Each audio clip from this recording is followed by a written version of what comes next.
seperti apa yang didakwakan oleh jaksa penuntut umum. Karena waktu saya di BAP oleh penyidik, saya tidak pernah ditanyakan seperti yang didakwakan ini. Waktu saya dipanggil pertama, memang saya diam, tapi tidak pernah ada pertanyaan yang sesuai dakwaan ini. Panggilan kedua juga seperti itu. Panggilan ketiga dia tanyakan tentang tanggal 23 Mei. Saya ceritakan mulai tanggal 23 Mei saya pagi dipanggil kesekian oleh Pak SBY dan pengurus Demokrat yang lain. Terus saya ceritakan kronologinya, terus saya berangkat ke Singapura. Dia bilang, oh jangan dari situ, dia suruh mulai dari Singapura saja. Kenapa? Ada sesuatu yang ditutupi dalam kasus ini. Inilah ungkapan kebingungan terdakwa kasus suap Wisma Atlet Muhammad Nasaruddin atas dakwaan jaksa penuntut umum pada sidang perdananya hari Rabu 30 November lalu di Pengadilan Tipikor Jakarta. Dalam sidang, jaksa mendakwa Nasaruddin telah menerima 5 lembar cek senilai 4,6 miliar rupiah dari PT Duta Geraha Indah melalui terpidana Muhammad L. Idris. Padahal, selama 4 kali diperiksa KPK, tak satu pun pertanyaan terkait suap tersebut keluar dari penyidik. Bahkan dalam berita acara pemeriksaan, mantan bendahara umum Partai Demokrat itu hanya ditanya soal pelariannya ke Kolombia. Kasus suap Wisma Atlet menjadi sorotan publik karena diduga melibatkan banyak pihak, mulai dari anggota dewan hingga pejabat negara, termasuk nama Ketua Umum Partai Demokrat Anas Urbaningrum dan Menpora Andi Malarangeng. Tapi dalam dakwaan yang disusun oleh jaksa dari KPK, tak sekalipun 2 nama tersebut disebutkan. Hal ini tentu saja menjadi pertanyaan dari berbagai pihak. Namun KPK berdalih lebih mempertimbangkan alat bukti daripada pernyataan Nasaruddin semata. Lalu, benarkah sidang perdana Nasaruddin cacat hukum? Lantas dari mana jaksa penuntut umum mendapatkan fakta 5 lembar cek senilai 4,6 miliar rupiah? Harapan baru timbul kepada jajaran pimpinan KPK terpilih. Mampukah Abraham Samad beserta pimpinan KPK baru lainnya menuntaskan pekerjaan rumah dari KPK sekarang? Kita tunggu.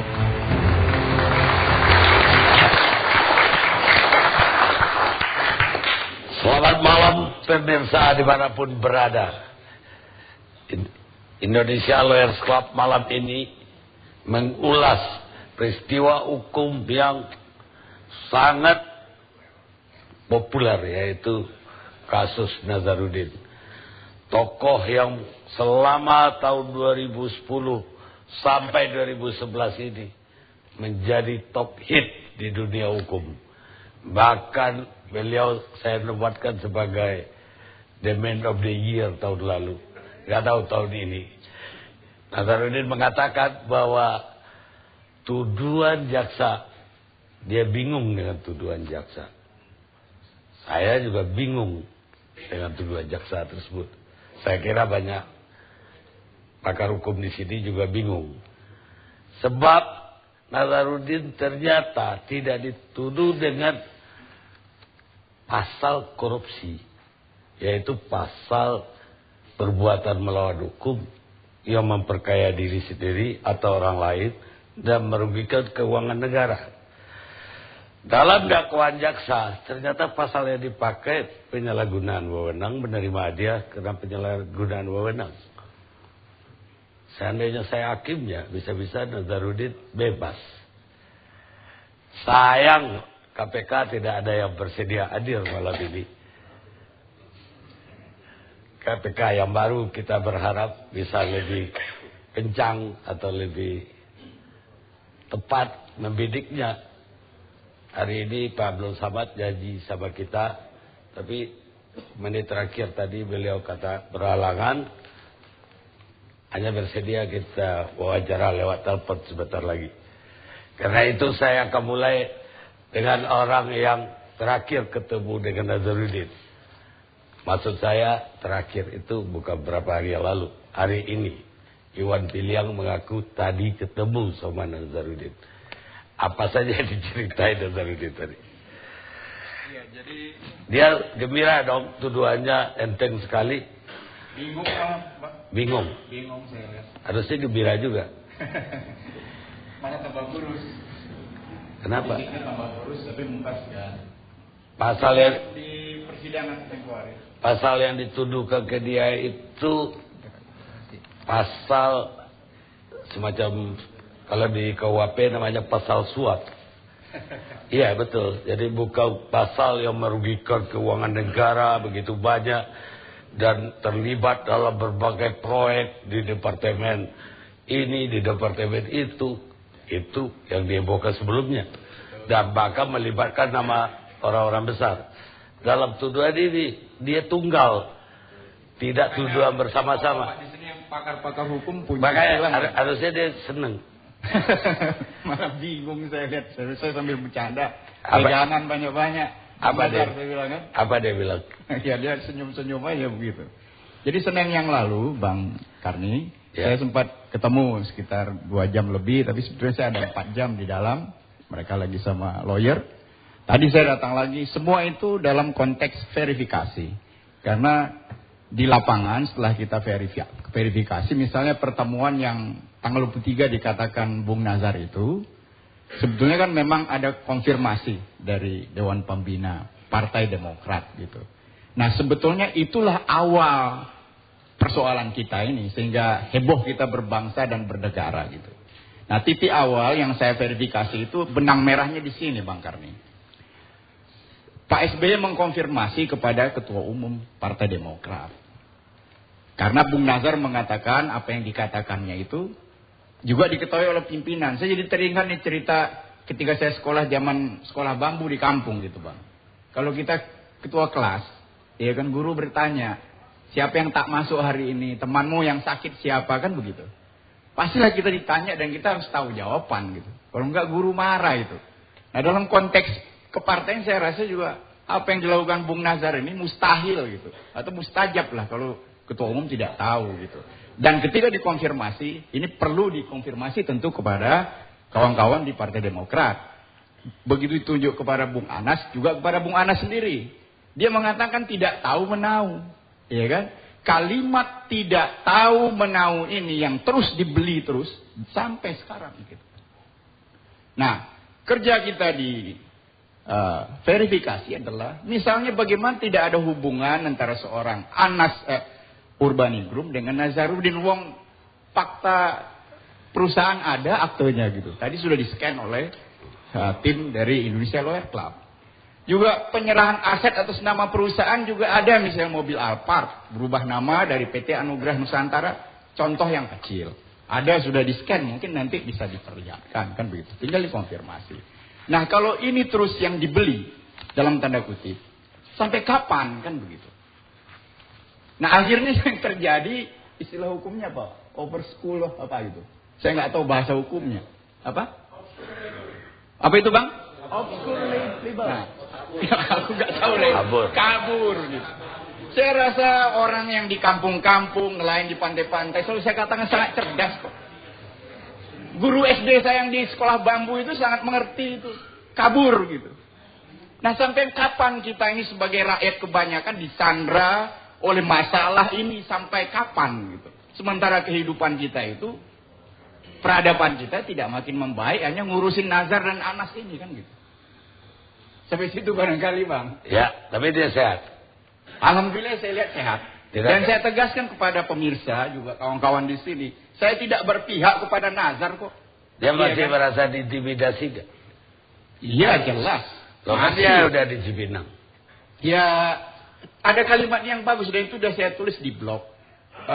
Pak Iwan katanya, kalau penjara itu surga, suruh teman-teman wartawan sepekan aja lah di sini.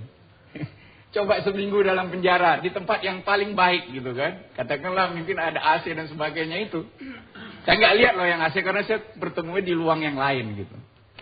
Surga itu maksudnya daripada yang dibayangkan orang. Surga untuk yang kaya itu maksudnya yang miskin-miskin lebih menderita lagi. Betul. Bukan surga dibandingkan dengan orang luar. Betul. Burung biar dikasih sangkar emas lebih pilih di udara bebas. Di depan pesan buat abang tuh.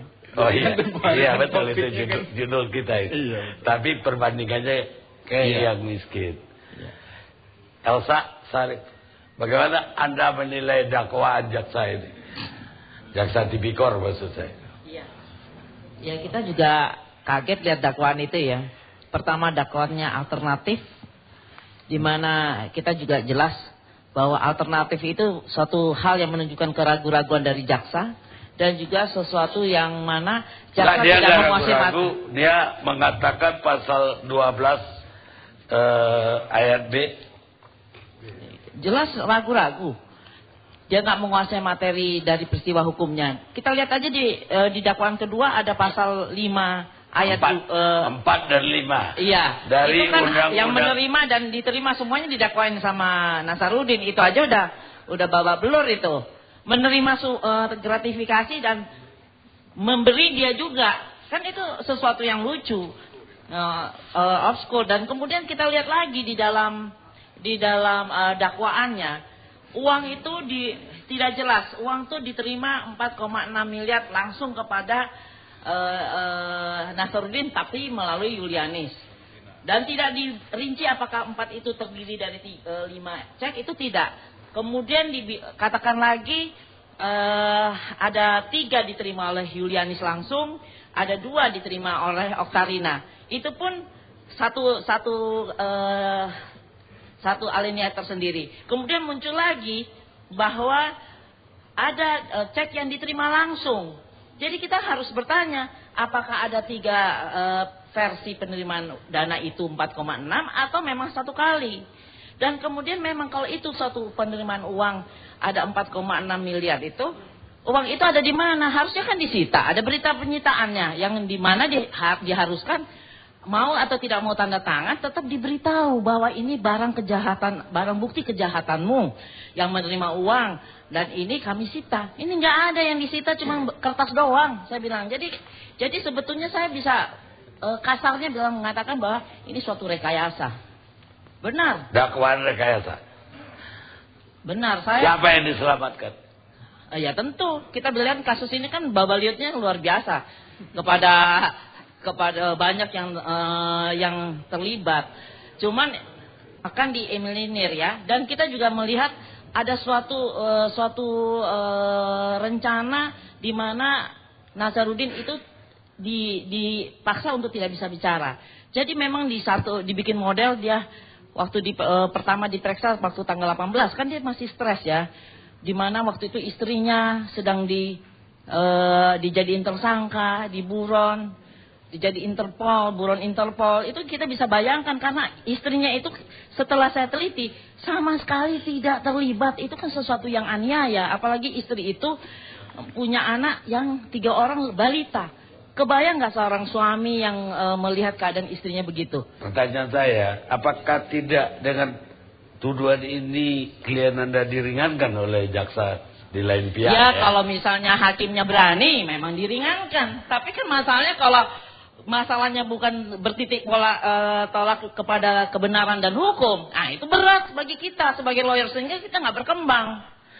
Bukan, pasal ini adalah orang menyalahgunakan wewenang. Ya, secara hukum oke, memang sementara Nasarudin ketika mempertemukan Rosalina dan Wafid atau mempertemukan Rosalina dan Angelina, itu tidak ada urusan wewenang dia sebagai anggota DPR. Jadi boleh aja kenal-kenalan aja kan, saya juga kenal sama kepala DPR juga nggak ada apa-apa. Ini kelihatannya kebebas dengan pasal. Bebas kecuali kalau saya orang KPK kali ya. Bukan, saya malah takut Anda ikut nyusun surat dakwaan.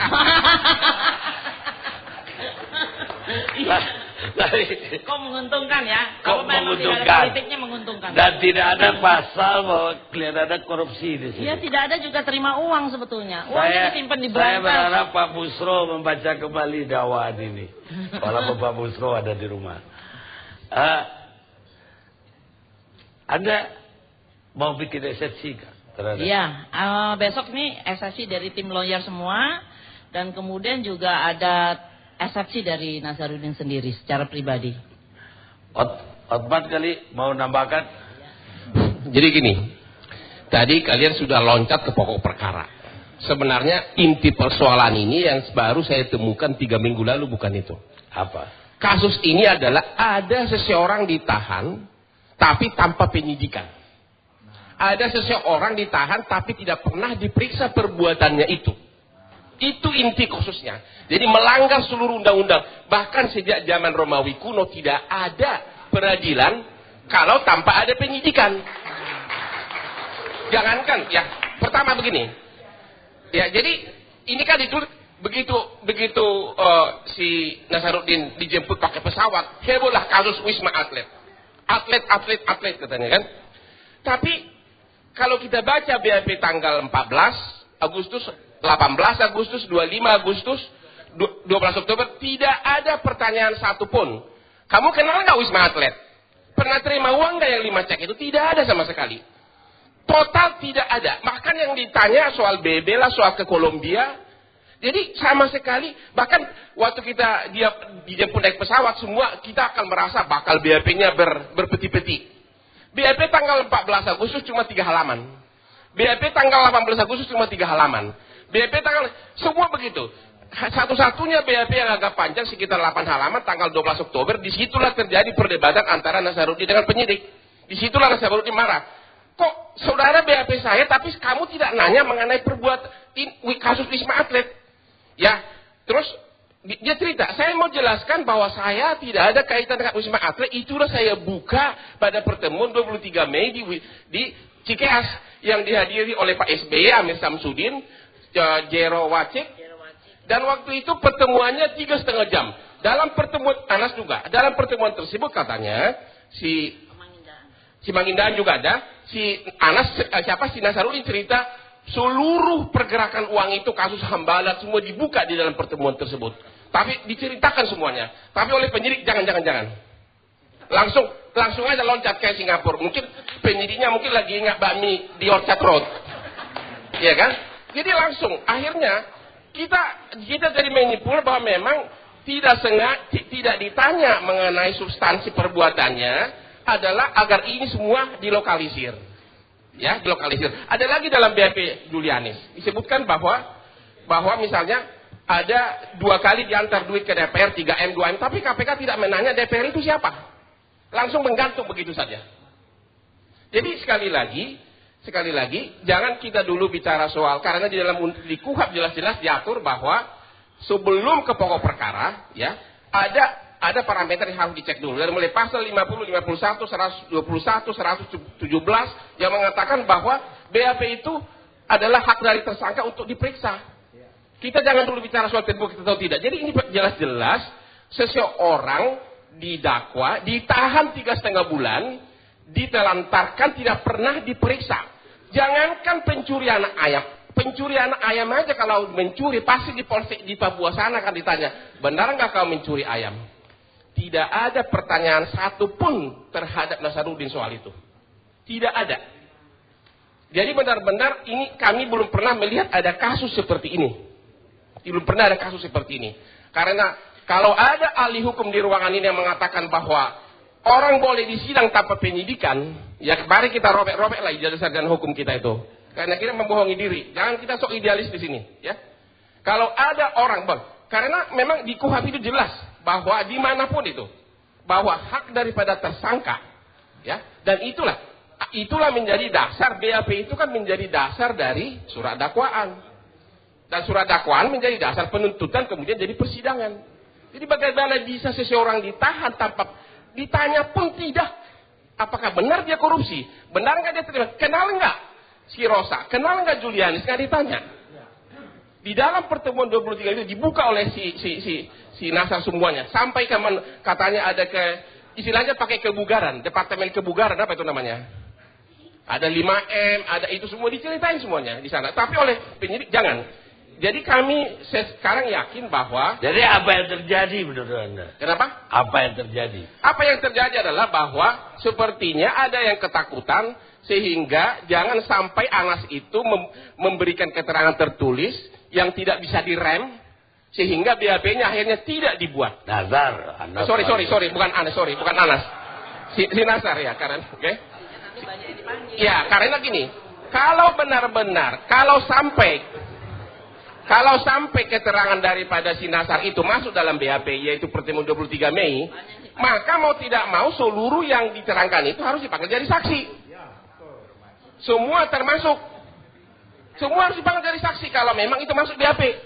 Lah ketika Anas segala dipanggil, apa bukan untuk saksi tersangka Nasaruddin? Memang iya, tapi tersangkanya yang tidak pernah diperiksa apapun.